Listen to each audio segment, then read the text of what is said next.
Let's talk about rhomboid pain on the scapula. On the right side, also, you have one on the left side. We're primarily going to be talking about the one on the right side.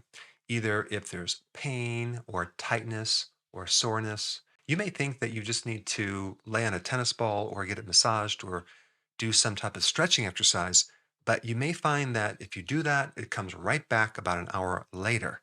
I used to have rhomboid pain for literally years, and I had no idea what it was. Being a chiropractor, I thought everything was basically a bone out of place and you just adjust it and the problem's gone. I wish I would have known what I know now back then because the actual cause was referred from something else. Like when you step on a dog's tail, he barks through his mouth, right? Are you going to mess with the mouth?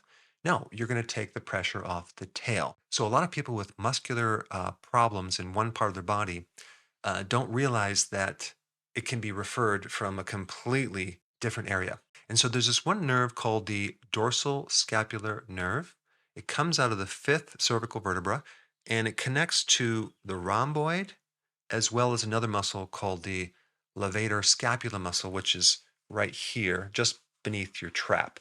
So that one nerve coming from C5 connects to this muscle and your rhomboid. And if there's any pressure on that nerve, you can have discomfort in those areas where it's always irritating, it's always tight, it's always in a spasm.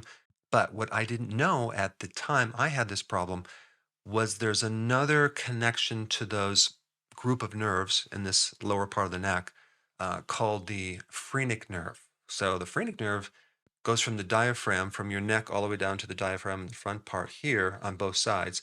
And when it connects to the neck, it connects to several nerves. And so if there's a problem in the diaphragm area, that can send signals back up to your neck and cause a little tension, causing a little bit of a rotation, an irritation to the nerve, and keep you with tightness in those two muscles on the right side. And any amount of massage or trigger point therapy is never going to fully resolve it. Well, today I'm going to show you exactly how to resolve it. I will say there maybe 5% of the time there's an actual problem in those muscles that you need to do some stretching, and I'm going to show you a really good way to handle that. But the great majority of the time, the problem is at the bottom part of the phrenic nerve underneath your diaphragm in an area involving three things. One is the gallbladder, two is the little tubes that connect the gallbladder with the liver, those are called bile ducts, and three, your liver. You could have any number of problems. You can have gallstones. You can have an irritation with the gallbladder. You can have bile sludge that is causing distension in your tubes, the bile ducts. That's called cholestasis. And that really comes from a lack of bile. Or you can actually have an enlargement in the liver. That's called hepatomegaly. And that can actually even come from having a fatty liver. If you've ever heard of foie gras, which is a French word, what they basically do is force feed like corn or other grains into these geese or a duck to fatten up the liver. And that liver can enlarge by 10 times. Okay. So when we eat corn or carbs or sugars, our livers also get fatty and they can enlarge to the point where they can press on that nerve as well and cause that same problem on the right side. And of course, some people watching this video might have the problem on the left side. Well, this same thing applies because if you have this sludge blocking the bile ducts right by your gallbladder, they do cross over to the pancreatic tubes and ducts, and it can cause a backup in the pancreas as well, causing the pain on the left side and the back part. The same thing I'm going to talk about applies to whether you have it on the right side or the left side. So the real problem with this pain back here is either a problem with the gallbladder, the bile ducts, or your liver. You can do a real simple experiment to figure this out. You can massage or press underneath your right rib cage, right where your gallbladder is, about an inch down and an inch off the midline, okay, to the right, and just start massaging this area. It'll be a little bit sore, but if you massage it for like 10 seconds, it should give you relief on your right shoulder area and to the rhomboid. Now, the pain and discomfort will come right back, but just the fact that it produces some relief tells you there's something going on in the right lower area, whether it could be the gallbladder or bile duct, liver, we don't know yet. But my suggestion is just to start eating to improve that whole area, avoiding certain things and eating certain things to improve it to the point where that problem completely goes away. And I can tell you from firsthand experience, I no longer have that problem because I changed my diet. So, what are the top foods that irritate the liver, the bile ducts, and the gallbladder? Grains. Then you also have sugars, and you have omega-6 oils, and they're very irritating to your gallbladder and your liver, and they're inflammatory. So if you were to go out to a restaurant and order something deep fried, they're going to use some of these oils in the process. And when you eat them, you're going to feel bloated underneath the right rib cage and you're going to feel tension in those muscles eventually.